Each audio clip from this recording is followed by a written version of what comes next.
Сын попросил маму раскопать его могилу через год после похорон. Когда его мать наконец сделала это, ее сердце остановилось от того, что она увидела. Сара стояла у могилы, не сводя глаз с закрытого гроба. Она была на похоронах, на которых, как она думала, ей никогда не доведется побывать. Джон, ее единственный сын, погиб ужасной смертью в результате несчастного случая. Хотя до его смерти их отношения были напряженными, она не переставала плакать, узнав о случившемся. На следующий день после похорон Сара осталась дома одна, погруженная в воспоминания о Джоне. Она все еще не оправилась от похорон, и ее мысли были заняты сыном. Погруженная в свои мысли, она рассеянно открыла входную дверь, чтобы впустить немного свежего воздуха. Когда она взглянула на порог, ее сердце ёкнуло. Там, посреди бетонного входа, лежал конверт с ее именем. Внутри оказался сложенный пополам листок бумаги. Она развернула его, и ее глаза расширились от шока. Это была записка, написанная от руки, слова были аккуратно расставлены, но, казалось, что-то давило ей на грудь. Там было написано: «Мама, открой мой гроб ровно через год». Сара недоверчиво уставилась на записку. Она не могла поверить в то, что читала. Ее сердце бешено колотилось, когда она снова и снова перечитывала сообщение. Что это было? Было ли это от ее покойного сына? Сара не знала, что и думать. Она была смущена, напугана и рассержена. Ей хотелось закричать, заплакать, выбросить записку, но она не могла. Она не должна была узнать, что это значит. Но мысль о том, чтобы вскрыть могилу Джона, место его упокоения, приводила ее в ужас. Она села на диван, снова уставившись на зашифрованное послание. Зачем кому-то понадобилось просить ее об этом? Это был какой-то злой розыгрыш. Чем больше она думала об этом, тем больше убеждалась, что это была жестокая шутка, бессердечная попытка кого-то причинить ей еще большую боль. Она встала и пошла в свою комнату. Там она сложила записку и положила ее рядом с собой. Она больше не могла об этом думать. Но лежа той ночью в постели, Сара не могла не задаться вопросом: а что, если послание было настоящим? Что, если это действительно было от Джона? Она ворочалась сбоку на бок, не в силах уснуть, ее разум был полон вопросов и сомнений.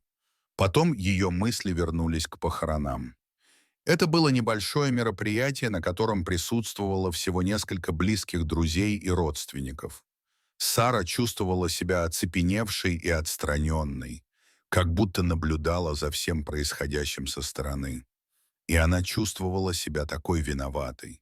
Она жалела, что не приложила больше усилий, чтобы преодолеть пропасть между ней и ее покойным сыном. Ей следовало бы попытаться лучше понять его амбиции и выбор. Но теперь было уже слишком поздно. Джон ушел, и шанс на примирение был похоронен вместе с ним. Похороны, а теперь и записка, были для нее слишком болезненными. Она не выдержала и в конце концов уснула. После похорон Джона прошел год, а сердце Сары все еще было переполнено горем. В тот день она сидела на кровати сына, окруженная его вещами, которые все еще хранили его запах. Она решила, наконец, порыться в его вещах, что было болезненной задачей, вызвавшей целый поток воспоминаний. Она помнила Джона маленьким мальчиком, полным мечтаний и потенциала. Он всегда был тихим ребенком, предпочитая записывать свои мысли, а не делиться ими вслух.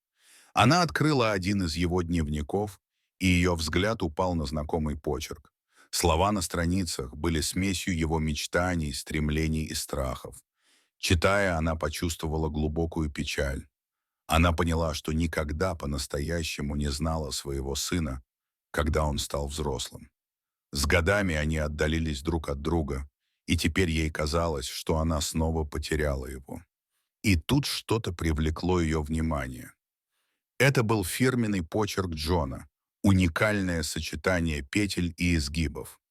Это была точно такая же подпись, как на загадочной записке, которую принесли к ней на порог год назад. Мысли Сары метались. Она восприняла записку как жестокую шутку, но теперь поняла, что это было от Джона.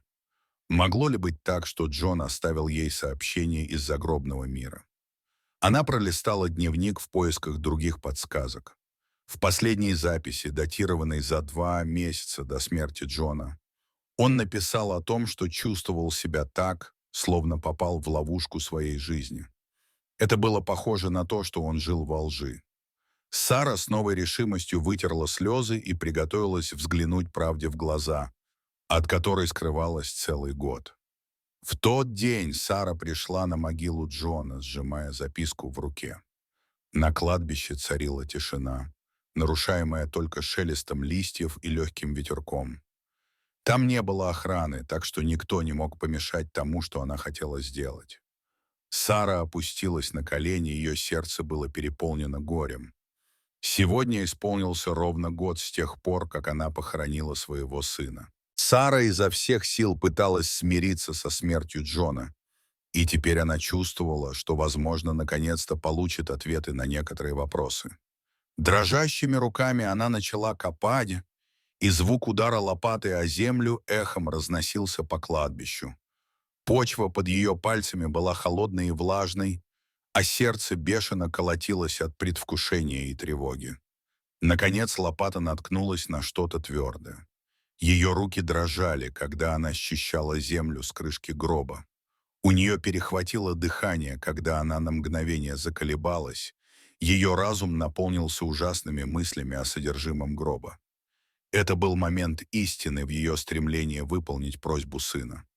Глубоко вздохнув, она положила руки на холодное дерево и открыла крышку. Когда гроб со скрипом открылся, ее глаза расширились от шока. То, что Сара увидела внутри, заставило ее сердце замереть. Сын Сары, Джон, был 27-летним бизнесменом, который когда-то с трудом сводил концы с концами. Отец бросил его и Сару, когда мальчику было 7 лет, поэтому он рос в бедности. Джон упорно трудился, чтобы создать свою собственную компанию, но несколько раз терпел неудачу. В свои 27 лет он был близок к тому, чтобы сдаться, но его инвестиции оказались очень успешными. Он стал очень богатым за одну ночь. Это новообретенное богатство изменило Джона. Он начал тратить деньги на дорогую одежду и вечеринки. Он также начал играть в азартные игры и много пить. Сара пыталась успокоить сына, но он проигнорировал ее совет. Он был полон решимости наслаждаться своим бесшабашным образом жизни, невзирая на последствия. Жизнь Джона круто изменилась, когда он встретил Грейс Паттель, молодую иммигрантку, полную мечтаний. Грейс была красива, умна и амбициозна. Она происходила из богатой семьи, и ее не интересовал безрассудный образ жизни Джона. Она увидела в нем того, кем он был на самом деле, талантливого бизнесмена с запутанным путем. Джона привлекли энергия и напористость Грейс. Они сблизились и быстро полюбили друг друга. Благодаря знаниям Джона в области биржевой торговли и связям Грейс, пара основала совместную компанию. Отец Грейс, Рави Паттель, который публично был миллионером, а втайне криминальным авторитетом, предоставил венчурный капитал для компании. Поначалу Джон был рад поддержке Рави Паттеля. Он думал, что это даст ему финансовую свободу, чтобы, наконец, жить той жизнью, о которой он всегда мечтал. Но вскоре он начал понимать, что у Паттеля были скрытые мотивы для финансирования их компании. Паттель хотел использовать компанию Джона для отмывания денег от своей преступной деятельности. Джон не хотел соглашаться с планами Паттеля, но он боялся перечить ему. Постепенно радость Джона от работы в компании угасла. Корпоративный мир казался ему жестким, скучным и пустым. Кроме того, его неаккуратные траты негативно сказывались на компании, и Джон начал искать выход из положения. Именно Грейс предложила смелую идею, которая навсегда изменила их жизнь. Джону нужно было избавиться от своих долгов, от своей компании и от странных отношений с матерью. Грейс хотела сбежать от криминального мира своего отца. Грейс считала, что им нужно начать все сначала, подальше от всего, что их угнетало.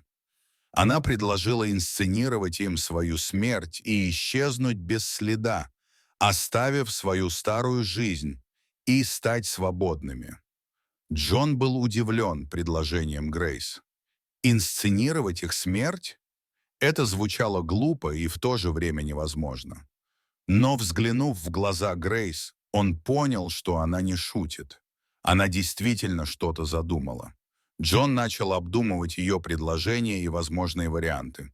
Чем больше он думал об этом, тем более привлекательной казалась ему эта идея. Идея оставить свое прошлое и сбежать от нынешней жизни была замечательной. Джон осознал, как долго он чувствовал себя пойманным в ловушку собственной жизни. План Грейс предлагал ему способ сбежать, и они начали тщательно все планировать.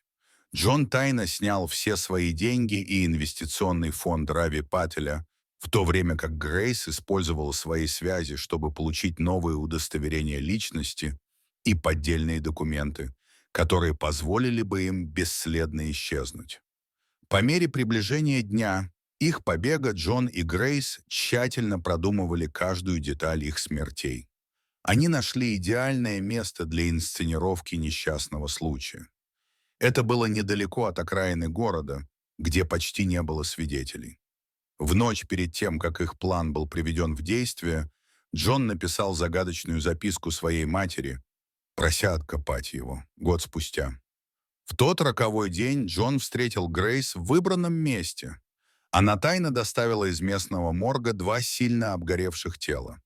Они тщательно разыграли сцену, оставив следы шин на земле, и разбили свою машину. Затем они поместили тела в машину, подготовив сцену для ужасной аварии. Когда солнце начало садиться, сцена была готова. Джон поджег машину, чтобы тела обгорели до неузнаваемости. Когда воздух наполнился дымом, все произошло так, как они и планировали. Через 15 минут прибыла машина скорой помощи, а за ней и полиция. Джон и Грейс переоделись и наблюдали за происходящим из своего укрытия. Обгоревшие тела погрузили на носилки, и через час было объявлено, что Джон Карам и Грейс Патель найдены мертвыми. На следующий день после фальшивых похорон они уехали из города. Их целью была небольшая вилла у моря, где они планировали начать простую совместную жизнь. Поначалу отношения Джона и Грейс были прекрасными. Они наконец-то освободились от своей прежней жизни и смогли наслаждаться свободой. Однако через несколько месяцев в их идеальной жизни начали появляться трещины. Джон начал скучать по своей старой жизни. Ему не нравилась повторяющаяся рутина, и он скучал по своей матери. Грейс, напротив, была довольна их новой жизнью. Она немного скучала по своему прошлому, но пыталась двигаться дальше. Джон начал злиться на Грейс, потому что чувствовал себя загнанным в ловушку своей новой жизни. Пара ссорилась все больше и больше, и их отношения начали разваливаться. Однажды вечером Джон сердито накричал на Грейс и сказал ей, что сожалеет о том, что инсценировал их смерть. Его слова прозвучали для Грейс как смертный приговор, и она поняла, что их отношениям пришел конец. Грейс, чувствуя себя преданной и убитой горем, решила обратиться за утешением к своей семье. Она позвонила своему отцу и рассказала ему правду. Рави Патель был в ярости. Он целый год оплакивал свою дочь, не зная, что она на самом деле жива. Он был зол на Джона за то, что тот инсценировал свою смерть и сбежал с дочерью и деньгами. Поэтому Рави разработал коварный план мести. Он решил похоронить Джона заживо в тот самый день, когда исполнился год с фальшивых похорон. Грейс сообщила своему отцу об их местонахождении, и он послал туда своих людей, чтобы устроить засаду на Джона. Бандиты положили Джона в гроб в багажнике машины и отвезли на кладбище, где находилась фальшивая могила. Рави ждал на кладбище, готовый отомстить. Когда Джон очнулся, его опустили в темную землю. Когда над ним закрылась крышка, он закричал, чтобы Грейс остановила своего отца, но она не послушала его. Рави с холодным удовлетворением наблюдал, как гроб опускают в землю. Когда земля начала осыпаться, Джон осознал всю серьезность ситуации. Его заживо хоронили в той самой могиле, которая должна была стать его спасением. Он начал колотить по стенкам гроба, но его крики заглушались толстым слоем земли. Всего час спустя Сара приехала на кладбище с запиской сына. Открыв гроб, она застыла на месте, у нее перехватило дыхание. Она не могла поверить своим глазам. Вместо разлагающегося трупа она увидела своего сына, лежащего в гробу, бледного и безжизненного. Сара закричала и выронила лопату. Она начала трясти сына, умоляя его проснуться, но он не шевелился. Сара уже почти потеряла надежду, когда услышала слабый стон. Джон открыл глаза и посмотрел на нее. «Мама», — слабым голосом произнес он. Сара обхватила Джона руками и крепко прижала его к себе. Она испытала огромное облегчение, увидев, что он жив. Она крепко прижала к себе сына, и тот рассказал ей обо всем, что произошло за последний год. Она была потрясена и напугана, узнав, через что ему пришлось пройти. Но она также была счастлива, что он выжил. Но Сара все еще была в замешательстве. Зачем он отправил ей записку, если инсценировал свою смерть? Затем Джон признался своей матери, что в ночь после фальшивых похорон он заменил обгоревшее тело в гробу $1 000 000 наличными. Это было для нее жестом любви и примирения, его последней попыткой позаботиться о ней и загладить свою вину. Но Рави нашел деньги и забрал их себе. Сара была тронута поступком Джона. Она знала, что он изменился, и была рада за него. Поэтому мать и сын решили уехать из города и начать все сначала. Джон усвоил этот урок на горьком опыте. Наконец он понял ценность семьи. Дорогие зрители, если вам понравилось это видео, то ставьте лайк и подписывайтесь на наш канал. До свидания.